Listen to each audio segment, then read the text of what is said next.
It is Wednesday, my dudes, and you know what that means? It is time once again to revisit Adventure Woods, and we begin the episode fixing the worst building in the theme park, and that is this infirmary building. I built it in like episode 2, I think, and even in that episode I was like, hey guys, just to let you know, this building is terrible. We're going to fix it at some point down the line, and down the line has arrived. Here we are, fixing it.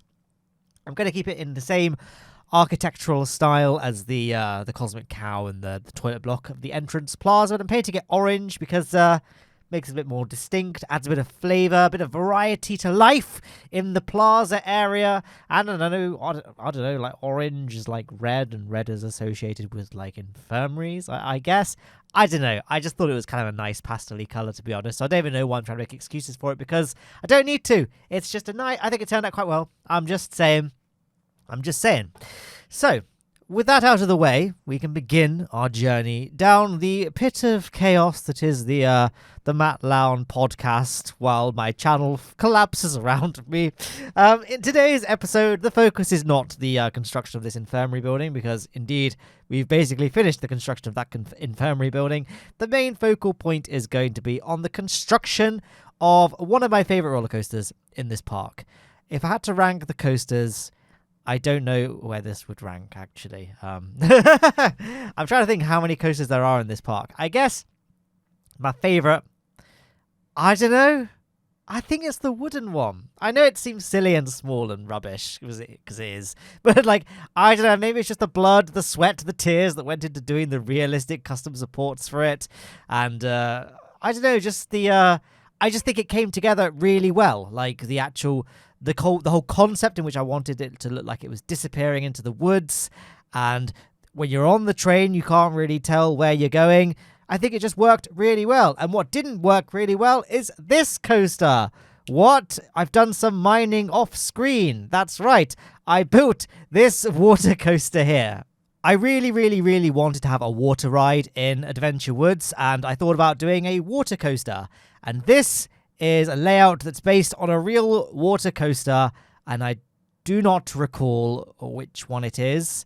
It is, well, let's just do it. Let's do the Matt Lowne opens up Google Chrome and has a look. I'm just opening up my Planet Coaster 2 Muse folder. I think it's yes, here it is. It's at Djurs Sommerland. I've probably pronounced that completely wrong.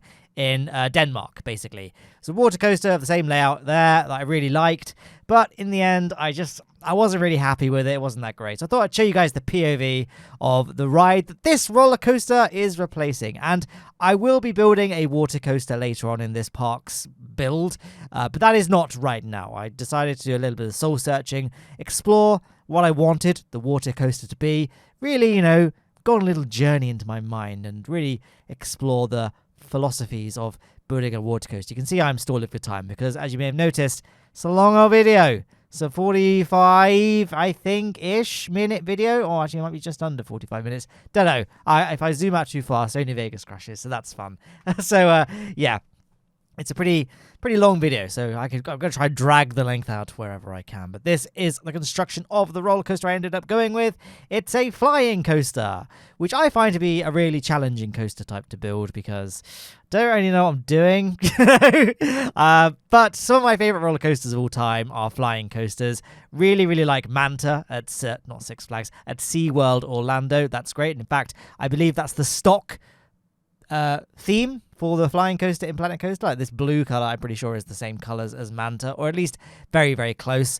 Shame I can't really I can't ethically bring myself to go back to SeaWorld and go on Kraken and Manta, which were two of my favorite of roller coasters that I hold in high regard. They're not my two favorite roller coasters of all time, but they are two. They rank highly, That's all I got to say about that. And I know there's Mako now as well, and there's a Surf Coast coming up, and maybe there's more. The last time I went was 2010, I think. No, yes, or no, I think it was 2009 actually.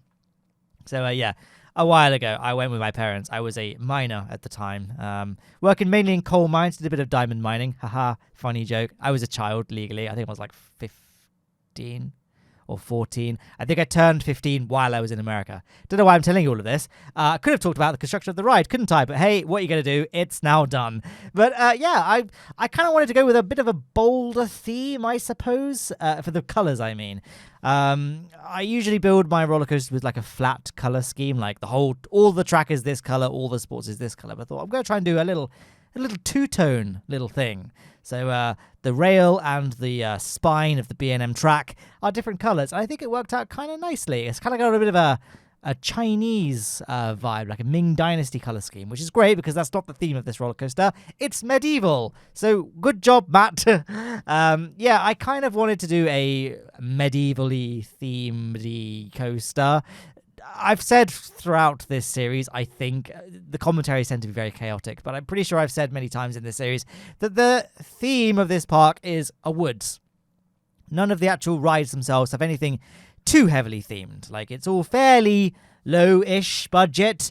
I kind of expanded the park's budget as I carried on playing the game and realized, I really like playing Planet Coaster. Let's carry on just building stuff, and we'll just say, I don't know, I just won the lottery halfway through, or something like that. When I say I mean the financier of this park. So in this case, it's Lowne Aerospace. Lowne Aerospace, they've got a couple of good sponsors on their videos, and that's something meta, maybe. So we expanded the budget. Now, I feel like I was talking about the wooden coaster and never quite finished that little tangent, I suppose. So I could just go back and say that I think it all really came together. I really like how you are on the train, it disappears into the woods, even though it doesn't. You just end up going through this tunnel and you can't really see your surroundings. I know it's not there at the moment. You can see it on screen right now, the wooden coaster. You can't see it at the moment, but where that wooden coaster does its turn around before returning to the station, that's going to be the backstage area. So literally, it does that big corner in what is supposedly the deep woods, when really it's right next to a big office building, a warehouse, a car park, etc. And you can't see it from the train. And I just really like how it all came together. That I was talking about ranking the roller coasters of this park, wasn't I? And then I got completely distracted.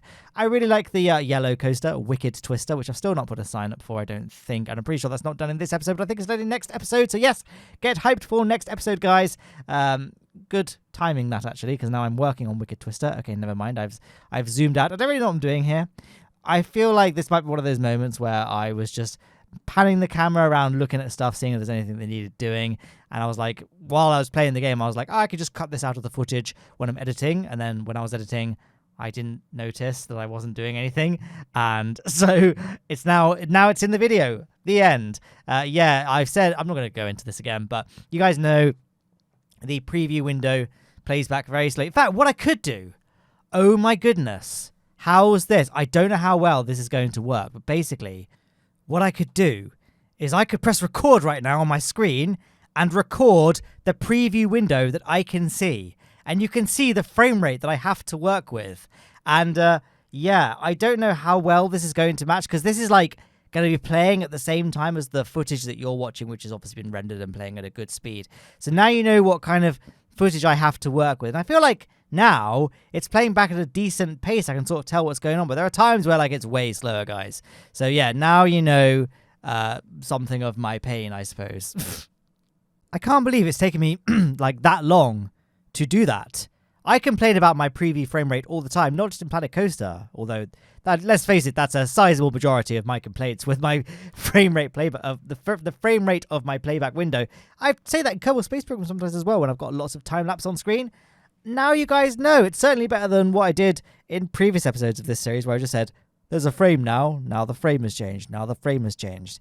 I feel like in those instances, I sort of timed that tangent. I know there is timing sometimes with these commentaries. I was like, okay, now it was really difficult. It's like way harder when the camera is moving around loads, and the camera wasn't really moving around in that segment, but it kind of was. It's a good median, right? Of like, it can be better than that, but it can also be a lot worse. So now you kind of know why I don't always pick up on the fact that the footage is playing back way too fast and it's really nauseating. The camera movements are too hard to keep track of, but at the same time, how it's hard for me to stay on topic talking about the footage because it's going by at such a juddery pace.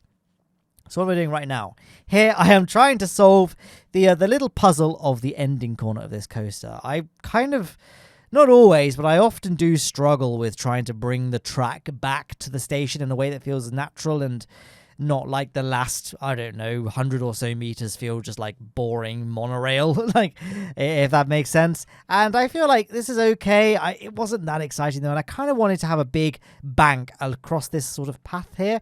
I thought this path here served as a good opportunity for some good pathway ride interaction. And I was drawing a lot of inspiration. I don't think I've ever talked about Nemesis roller coaster on this series before, but there is a little roller coaster, a little theme park called Alton Towers, called Nemesis, and there's this helix that the ride does as it descends down below the terrain. It kind of does this big bank turn right next to a footpath, and I just have a really visceral memory of the first time I saw that. Like when I was a young lad, I must have been about 12 maybe, I was like, let's go on Nemesis, yay! And then I stood next to that fence, next to the big helix, and waited for the train to come by, and the train went by, and I was just almost knocked off my feet by the wind of this train rushing past.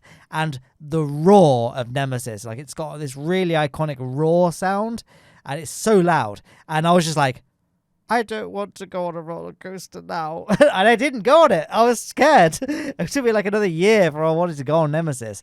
And I really wanted to recreate that. I really wanted to basically scare lots of children. That's what I wanted to go with. Nobody dare soundbite that, paste it out of context. I'm just saying.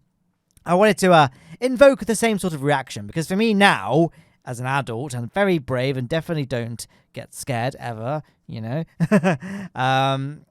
Now I see an element like that and I stand by it and I'm like, oh my gosh, it's so fast and so powerful. Let's go on it. It's going to be great.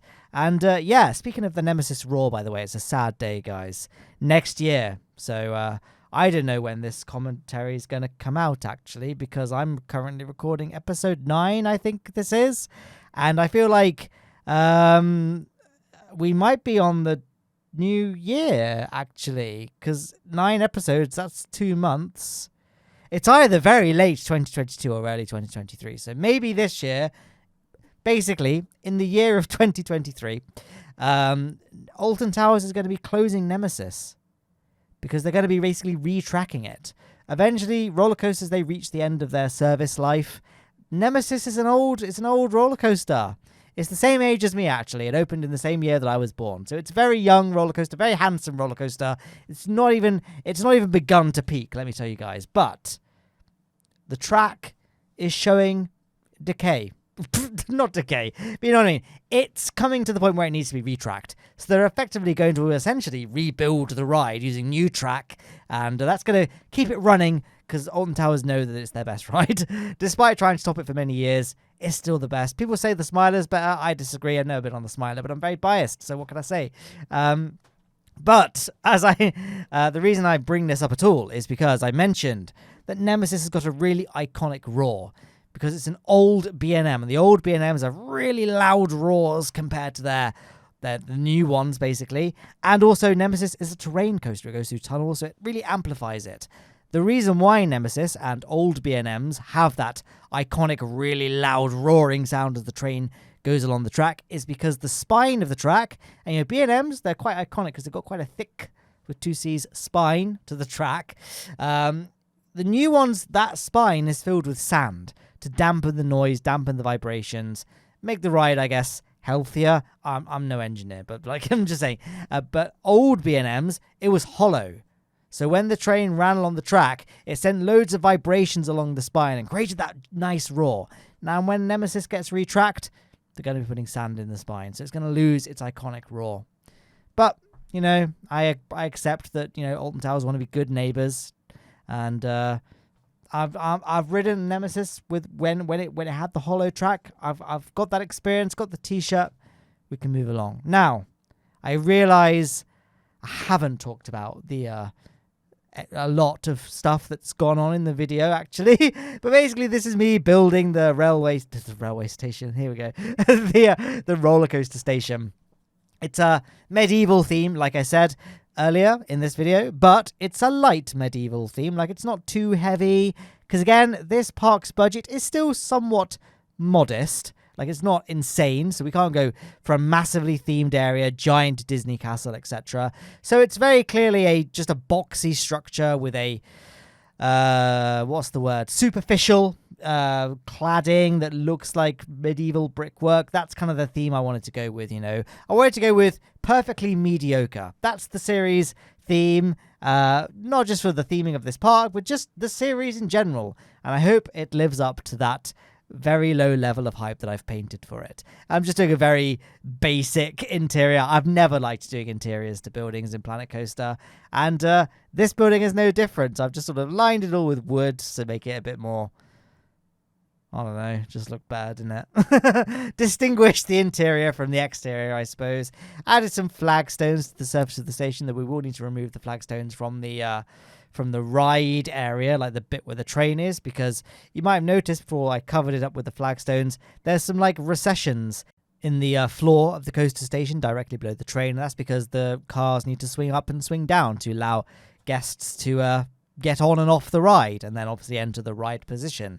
That's like very carefully, there's not much wiggle room. So like at the moment, guests' legs are going to clip through that flagstone, or I guess more brutally, their legs will break as the ride transitions from prone to vertical. So yeah, I'm going to have to take out some of these flooring segments in a second. Here you can see me building some custom supports out of wooden beams. And I know, yes, these would not support the ride, but the logic I'm using here is that there is actually a metal structure inside these wooden beams.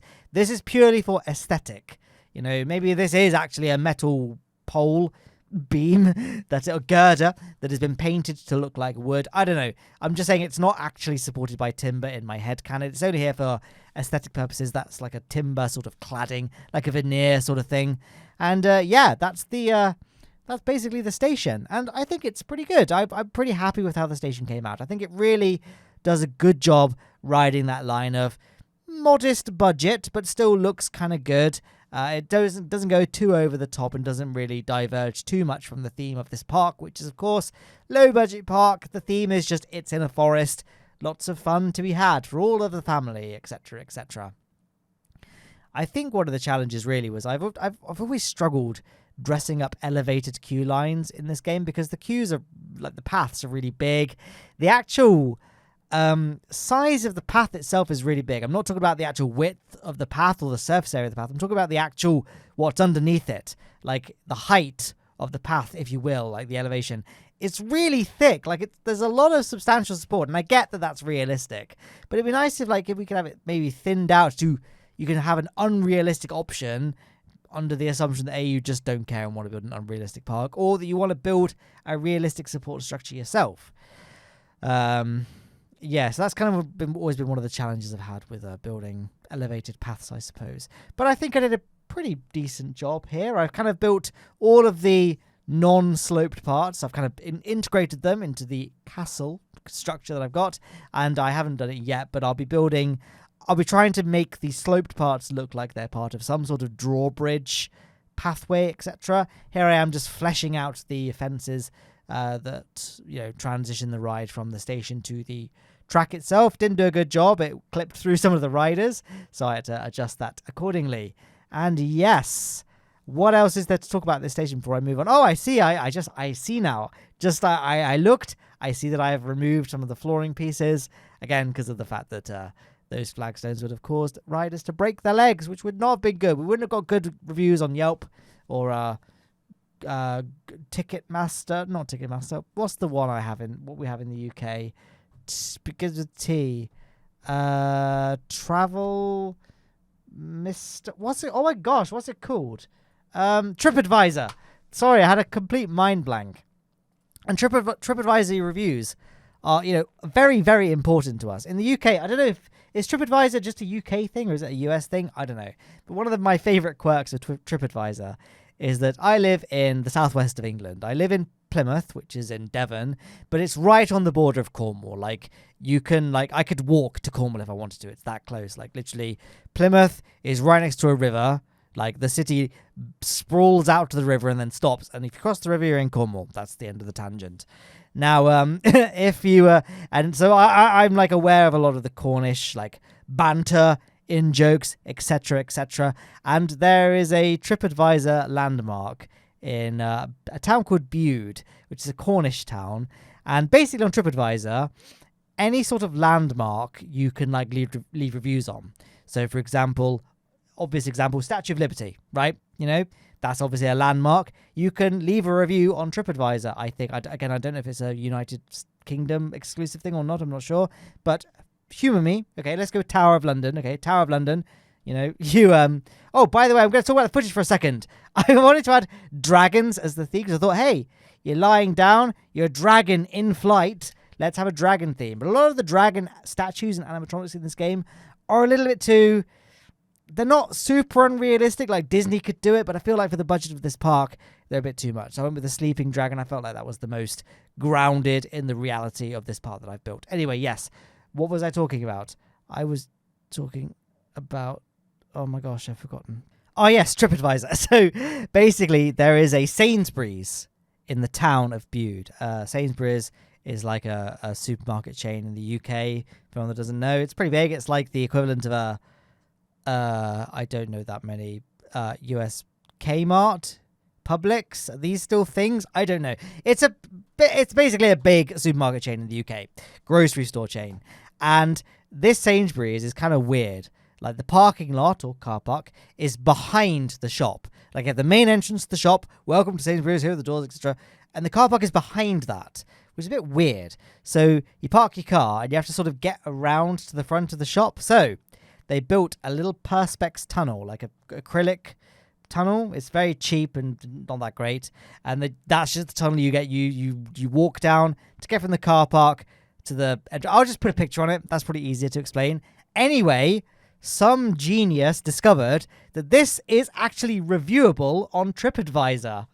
And it ended up becoming like the #1 rated attraction in Cornwall. And Cornwall is like the tourist bit of England. Like it's the furthest south, furthest west. So it's like the best place with reasonable weather, like in the UK. So you get a lot of holidaymakers here. And like, unfortunately, they fall victim to the Bude Tunnel reviews. Like I've just opened Bude Tunnel on TripAdvisor and literally there are like popular tags that are featured in reviews. And one of them is like magical experience. Bucket list is one. What happens if I click a bucket list? Let's just have a look at the first review I've come across. This is by a person called Bermondsby Boy 2014. As a child, I often sat with the elders as they spoke of the semi-mythical Bude Tunnel. They would beguile us with stories of chivalry, bravery, and perspex. I never dreamt that one day I would follow in the footsteps of Sainsbury's shoppers and see the tunnel for myself. I have stood at the top of Ayers Rock, swam with whale sharks in the Pacific Ocean, stood astride the equator, seen the sun rise over Everest. Nothing prepared me for the sheer, breathtaking majesty of Bude Tunnel. This should be on everyone's bucket list. Well, that was amazing. Why was it like magical experience? What's the first review that comes up? TripAdvisor is very slow. Visiting the Bude Tunnel was an enlightening experience. And I can only say that I'm glad that, so far, this magnificent attraction is not widely known. I feel there should be an entrance fee of at least £19 to discourage the uninitiated public visiting and spoiling the ambience by their inherent ignorance of postmodernist brutalist architecture allied with the local mysticism of King Arthur. A truly magical day that totally overshadowed my previous visits to Kelmarsh, Dover, and Dartford tunnels. I feel this will become an annual pilgrimage. And they're all like this. Completely, let's face it, Mickey takes, right? Bude Tunnel is like, I'm really sorry. I'm not trying to, I'm not trying to cause drama, but Bude Tunnel is just, it's a joke, isn't it? Like it's not real. But the thing is, Sainsbury's completely embraced the meme. And now every Christmas or like any other sort of big event, they'll like do this massive thing. They put massive lights up all around the town saying, welcome to Bude Tunnel. And it's now like a bit of an annual festival almost. And I just love it. I love when the public just comes together to just troll clueless tourists and basically drive a joke into the ground, I suppose. Anyway, I was kind of intermittently glancing at the screen throughout that entire story about the majesty of Butte Tunnel, and I noticed I ended up getting bored, obviously, of building this roller coaster a couple of times, so I ended up adding some fences and stuff in the car park. I deleted one of the little Robin Hood archers. I've mentioned him before, but in case you don't know, that archer plays a crucial part in this, not in this series, but in the construction of things in Planet Coaster, because he's very similar to the height of the actual guests in Planet Coaster, so he's a really good piece to make sure you're scaling things correctly. And now the roller coaster layout is largely done. I need to add a perimeter fence still, fence off for safety and all that. So that's what I'm going to do here. And then in a second, once the perimeter fence is done, I'm going to add some nature, bushes, trees, shrubbery, etc. But now I'm just going to build the fence. This is that helix I mentioned earlier, the one that was inspired by the helix that's on Nemesis. That's the root of this fence on here. So yeah, we only got 15 minutes to go. Is there any I feel like that's really bad, isn't it, for me to say, oh, don't worry guys, the video's only got 15 minutes, then we can all move on with our lives and do something better. But I'm just saying, by the way, guys, on that note, if you are enjoying this video so far, don't forget to leave a like down below and leave a comment as well. I will see the comment if you leave it in the first sort of week of this video being uploaded. Probably won't reply to it or necessarily heart it or anything. Because I'm just one person. It's just, even though these videos don't get that many comments and likes relative to my Kerbal or Spacing videos, they still do get a lot for one person to look at. So I'm just saying, there's a very good chance I'll see your comment if you leave it down below. So there we are. There's the There's the big bit out of the way. Now here is me building the some of the themed fencing to the ride. So I've kind of built it using the coaster entrance pieces. So the idea with the game is that if you want to build a coaster station building, you use the normal wall pieces, and then the game supplies some wall pieces that are really thin, like these ones here, that let you border off the station more easily. I use these pieces for this very coaster station, in fact. But they also make great wall fence things, because they're really short, so you can make them conform to paths really nicely. And I think, I don't know, I used this like red fencing. I kind of clipped like a picket fence type thing into the wall, and it looks kind of nice. It's had these, I just think it adds, it works well with the medieval theme, right? So it's got spikes. That's it. But they're red, which matches the color scheme of the roller coaster. So it all kind of blends together quite nicely. And yeah, like I say, this is kind of a medieval theme because I want it to be a dragon. You're like a dragon. You're a dragon rider. A hero. You're a hero dragon rider. A good dragon rider. We don't want any bad dragon riders in this park. And that's the video demonetized. Yeah, here I am building the transfer track to the maintenance track of the ride. Not much to say about it, really. I'm just trying to move away from that joke I made so that we can keep the money. We can keep the £7 that this video will hopefully make on a good day, you know? Yeah, I didn't base this on any particular... I don't think I based this on any particular transfer track. If I was going to base it on a transfer track, it would probably have been Silver Bullet, which is at Kenny... Knott's Berry Farm, I think. What did I say, Kenny? I'm just going to Google it. I'm just going to Google it, you know. Knott's Berry Farm, Silver Bullet. Yeah, it is. So, yeah, I was right. Because Knott's Berry Farm, Silver Bullet is kind of a good reference for suspended B&M... That's it, B&M coasters, because it's the transfer track is all very exposed, and they do behind-the-scenes tours for people. It's all there on YouTube for you to watch. It's a good resource if you want to learn, like, if you want to like try and build a realistic B&M transfer track. Now, I'm not saying this B&M transfer track is realistic by any means, but I think it's pretty decent. It does what I set out to do, and so I'm happy with it. And you can kind of see I use the firework Catherine wheel pieces to kind of act as a wheel for the bit that transfers the track over to move the train into the maintenance shed. And yeah, one of the things about this particular ride is that it's very deep in the park, and so I'm trying to make all of the maintenance sheds and transfer tracks and all that very readily, easily accessible by road, so that they can be carted onto a truck and driven off to a maintenance shed, or vice versa. They get delivered by a truck and loaded onto the track. And this is quite deep into the park, so at some point we're going to have to try and figure out how to build a road that gets to the transfer track area of this ride without disrupting the theme too much. And again, I know it's a very loose theme, this park. I'm not like Disney where I can't have guests ever seen the backstage areas, but I kind of want to maintain some illusion of, you're in a different world sort of thing. I don't think I'm going to cover it much in today's episode, like the construction of the backstage area. I'll definitely make a substantial start, but the roadway, I believe, will be coming later. Now I see the transfer track frame, I guess, and I guess also the track mechanism is largely complete. So now we get to continue working on this whole area, actually, because now we're going to build the actual maintenance shed itself. But I don't know. I was pretty happy with how the maintenance shed area came out, actually. Again, I vaguely, very loosely based it on the maintenance area of Silver Bullet. I'm almost not going to theme it to the, to be as extravagant as the castle, because I very cleverly definitely planned it all from the get-go. I placed it behind the castle, so this area isn't actually visible from the park. So there's no real need from effort-wise, but also budget-wise. There's no need for the park to allocate budget into theming this area because it's hidden by the main castle facade. So it's all very basic, very function over form, or just there's no form, it's just function. And that's going to be this structure here.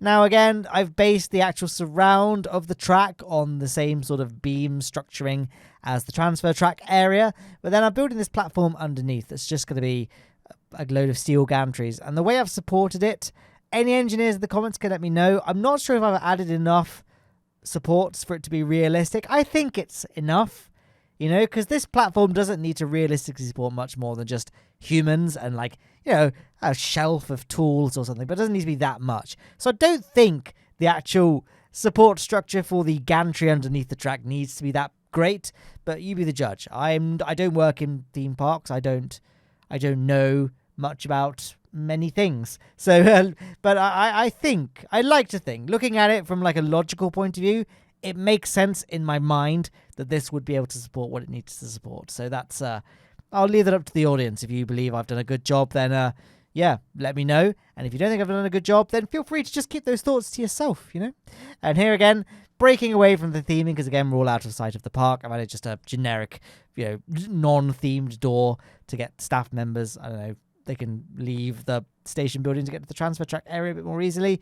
And here I'm just building this wall up again, that one I talked about earlier, to get to the netting area, netting style fencing of that nice helix turn. Now I mentioned earlier that I was going to build this kind of themed to a drawbridge style, these slopes. So I'm kind of building them out of wood, and they're going to be, the surface at the moment is cobblestone, but it's going to be changed to wood, because ramps can be a little bit difficult in Planet Coaster because they are very steep, but I wanted to build ramps to this ride's entrance and exit because I wanted to be accommodating to wheelchair users and any kind of other disability that makes it difficult to use staircases. I try and avoid stairs wherever I can. Sometimes it's unavoidable, just the nature of the path system. You can't build an elegant entrance or exit to a ride without using stairs, but in cases like that, I always try and make sure that the other entrance/exit to the park has a ramp. So for example, if you have to build stairs up to the entrance, well, the exit's got to have ramps all the way so that there is still a disabled access entry point. Similarly, if the exit has stairs, then the entrance has got to have a ramp. I think it's always better to prioritize the exit rather than the entrance, but that's just me. Maybe you disagree, or maybe I think that is a thing though. You need to have a ramped exit as minimum. I don't know. Is there anything else to talk about with this specific thing I'm building? I don't think so. I'm still building the same thing, and I've talked about it, and any sort of nuanced details you can probably just make out from the video itself. So what else is there to talk about with me, Matt, in Life of Matt? Me. I'll tell you what, I feel a bit guilty. I've not really released any Kerbal Space Program videos recently. The last one I did was Minmus Base Hotel and Casino, which I know for you guys was ages ago. For me, it was 3 weeks now. And I've got ideas for Kerbal Space Program stuff, and I want to, execute those ideas. But I've just not had time. I've been doing a lot of I've been doing a lot of Planet Coaster editing as well. That's kind of just a thing. I like the novelty of Planet Coaster commentaries. Again, I can just relax. I've got to think about it too much. But also, I've been doing a lot of my master's work. I've enrolled at the University of Sheffield to do a short master's module. It's not a master's degree. It's 30 credits, which is fifth, just under a fifth. No, it's just. Yes, it's just under a fifth of a full master's degree. So it's just a short module, but it's so long. I'm like, oh, I've written like 16 pages already. I'm nowhere near done. I've got assignments to do. I've got to revise for exams. It's a bit of a nightmare. So this is like a big stress in my life right now. And so I've just had to toss KSP to the wayside, unfortunately, which is a shame. But, you know, these things, they happen. These things happen. It'll all be done in March, I think. So KSP might be a bit intermittent until March. And I realize that if this video is going potentially live in 2023, which is a non-zero chance, that's probably not going to be that far away now. So yeah, I'm now addressing the lack of KSP content for the past 6 months or whatever. And it's just because I've been doing that. I say that it might well be 2023 because although I'm not quite sure if the actual number of weeks works out to that number, there is always a chance that I might just forget to publish a video on Wednesday. It's still like, oh, it's Wednesday. I need to publish a video. So I may well miss a Wednesday here and there, but hopefully not. Is there anything I need to talk about? Here we are.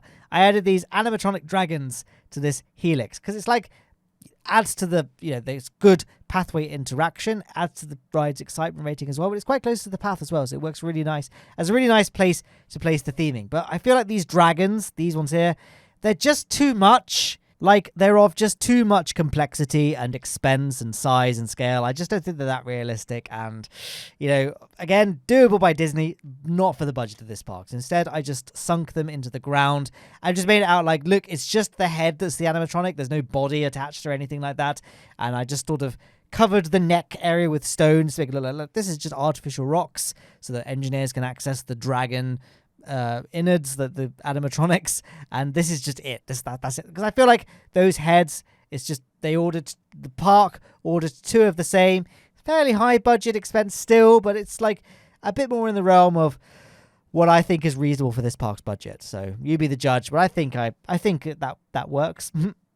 Anyway, here we are. Pretty much, we're actually approaching the end now, which is reassuring. I'm going to keep up this this mess of a commentary up too much longer. I'm just sort of doing a couple of things now here and there, like deleting some of the supports where I need to, finishing off some of the terrain spray paint, and then just rounding off the border of this ride here. Yeah, I surrounded it in trees just to add to the Adventure Woods forest theme. And again, I've always liked the idea of rides just disappearing into the woods. You can't see where they go. You've got to ride the ride in order to experience its full majesty.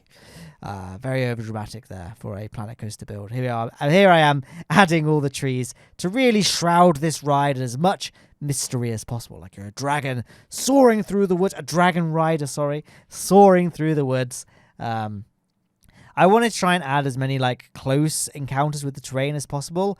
Wow, I started a tangent very early on in this video that I never finished. But basically I said that yes, flying coasters are among my favorite kind of roller coaster because, yeah, it's just a really cool sensation of feeling like you're flying. And also, the ground interaction is so good. Like, suspended coasters are also kind of the same, like inverted coasters, I should say, are kind of similar. But I feel like flying coasters is even more personal. It's like Air at Alton Towers, and I refuse to call it Galactica. It's Air, all right? I'm a boomer. Let's deal with it. That's really cool because you do have big, close encounters with the ground because, you know, most of the rides at Alton Towers are terrain coasters because of their rules that they can't build above the tree lines. They kind of have to make rock coasters conform to the terrain. And some of Air's like greatest moments are when it comes really close to the ground. It's just really adds a really good layer of like thrill that you can't really achieve with many other roller coaster types. And I wanted to try and replicate that feeling on this ride. So you can see there's lots of close encounters with the ground. I never mentioned this as well, but I really wanted to include a pretzel loop, which is that big loop towards the beginning of the ride. And if you've never been on a pretzel loop on a flying coaster, it's really hard to describe this, but the G-forces are insane. I've been on 2 flying coasters with the pretzel loop. I've been on Tatsu at Six Flags Magic Mountain and the aforementioned Manta at he said Six Flags again, at SeaWorld Orlando. And literally, you go around the pretzel loop and you just feel like, oh, you just feel your chest just compress with the G-forces. I feel like Manta was better out of the 2, but I really don't. It was a long time ago, so you be the judge. If you've been on Tatsu at Six Flags Magic Mountain and Manta at SeaWorld Orlando, see, I said SeaWorld without and just stumble across the word Six Flags, let me know which was the better out of the 2. I'm not going to say that Air is the best flying coaster by any stretch. I believe Air, in fact, was the first ever Flying Coaster. So it was more of a proof of concept, more of a prototype coaster. It's definitely been outdone by the States, but it holds a special place in my heart, as do all the rides at Alton Towers. And now it just comes the game of filling in some of the gaps left by the Planet Coaster path tool. I decided to add this big planter that I'm filling in now with the brown coloured art shapes. I added a pile of stones to the other gap, which, looks a bit rubbish. That's going to go. That's just a temporary filler whilst I think of something better to do. And quite frankly, I couldn't be bothered to build a proper planter at that point. I was like, at this point, I know Matt's going to be 40 minutes into the commentary. He's going to be struggling. Let's just stick some stones there and we'll worry about that later. That's definitely 100% what I thought. That's how well I planned these videos down. Yeah, I'm just adding plants now. Well, that was a good following up, wasn't it? Like, yes, these videos are meticulously planned right down to every single aspect of the timing. I don't speed the footage up by a consistent amount in these videos. It's between 4 times and 12 times normal speed typically. I vary the time. It takes a long time to edit these videos because I've got to adjust the velocity as time goes on just to kind of make things easily digestible, and even that, it doesn't always work, but I feel like it does a good, I don't know, I like to think that my time-lapsing in these videos, it's good enough where it's not too slow where it's just boring, but also it's not too fast where you can't really tell what's going on 99% of the time.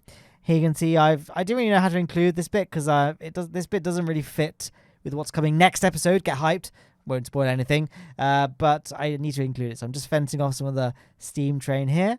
And I added the ride sign as well, Dragon Flight.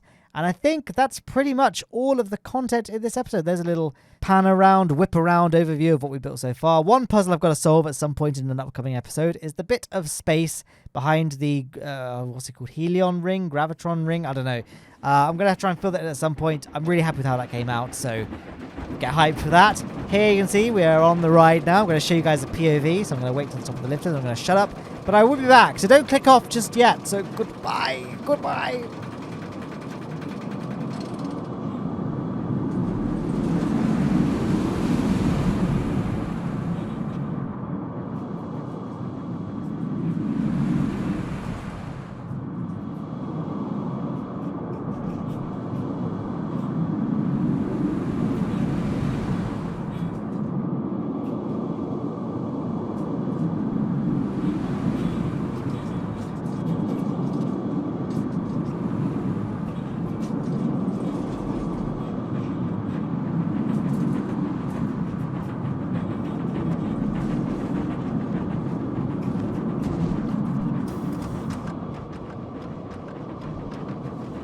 And here we are, arriving back in the station. And I'm really happy with how this came out. I realised at the beginning of this video I was going to start ranking the roller coasters of this park, and I just got completely sidetracked. It's been a mess, this commentary. Okay, I'm not going to lie. There's an end screen, so you can go and leave this awful place and go check out something else from my channel. Hey, how's that for an advert? Guys, genuinely, thank you so much for watching. I really appreciate all of you guys that make it this far into my Planet Coaster videos. You guys are the real MVPs of this series. So yeah, thank you so much for watching. I do hope you enjoyed it, and I will see you in the next one.